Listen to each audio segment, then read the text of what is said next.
அனைவருக்கும் வணக்கம். என் பெயர் பாப்பி லாவணி. நான் 11ஆம் வகுப்பு படிக்கின்றேன். NSV மெட்ரிக் மேல்நிலை பள்ளியில். இங்கு தமிழ் கடவுள் முருகனின் 3ஆம் படை வீடான பழனியை பற்றி இங்கு காண்போம்.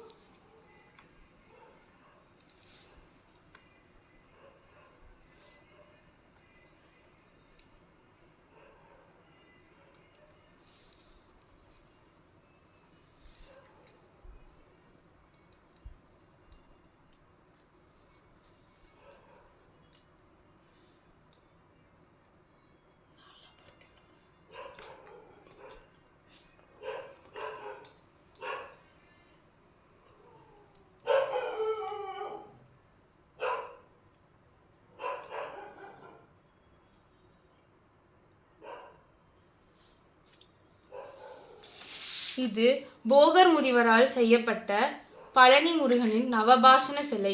இதன் பெயர் தண்டாயுதபாணி சுவாமி.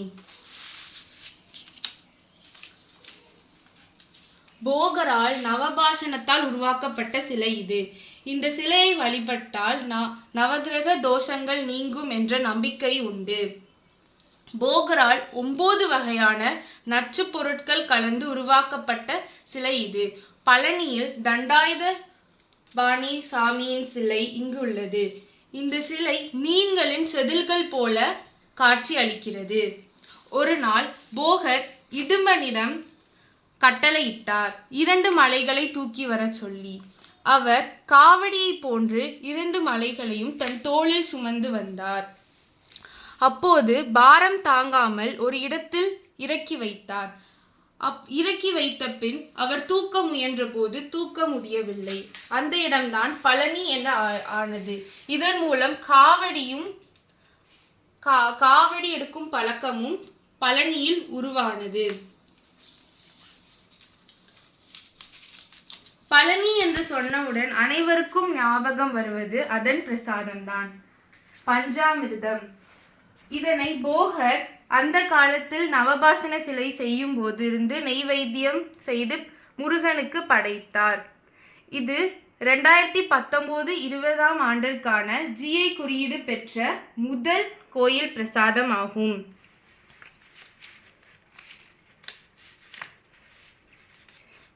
பழனியில் கொண்டாடப்படும் முக்கிய விழாக்கள்: தைப்பூசம்.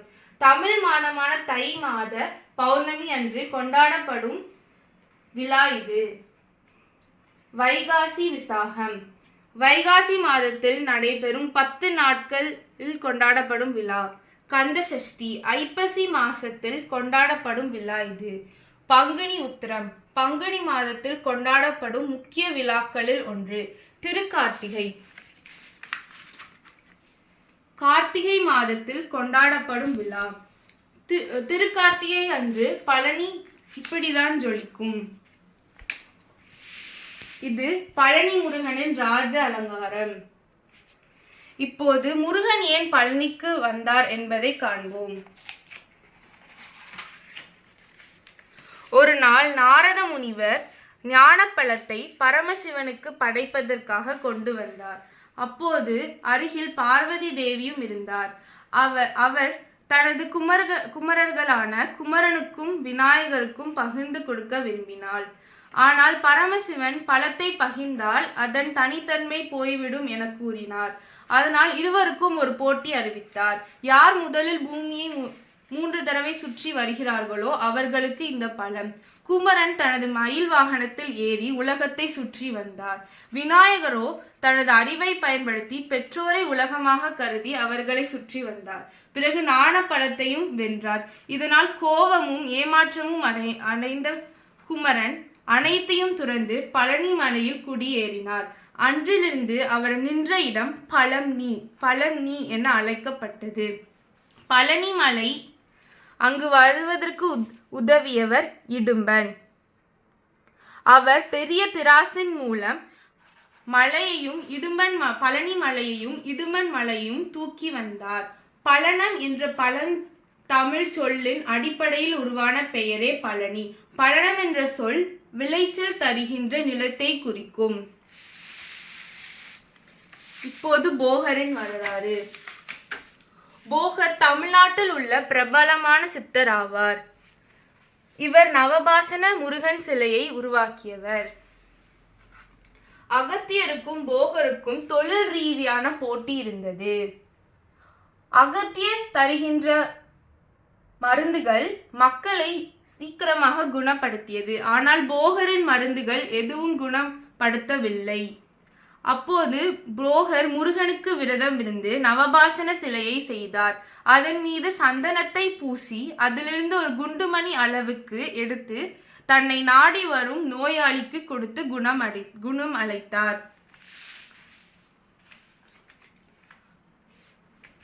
பழனி மலையில் உள்ள கல்வெட்டுக்கள். 11ஆம் நூற்றாண்டை சேர்ந்த கல்வெட்டு இது. ரவிமங்கலம் குளக்கரையில் அழிந்து போன சிவன் கோயிலில் இருந்த கல்வெட்டு இது. 13ஆம் நூற்றாண்டின் கல்வெட்டு.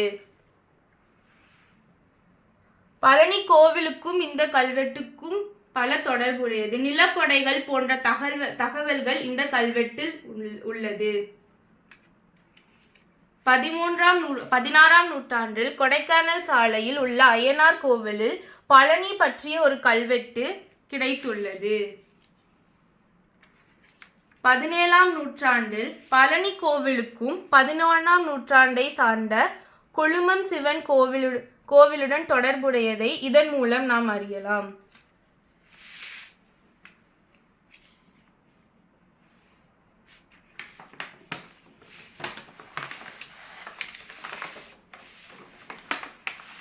அனைவருக்கும் நன்றி, வணக்கம்.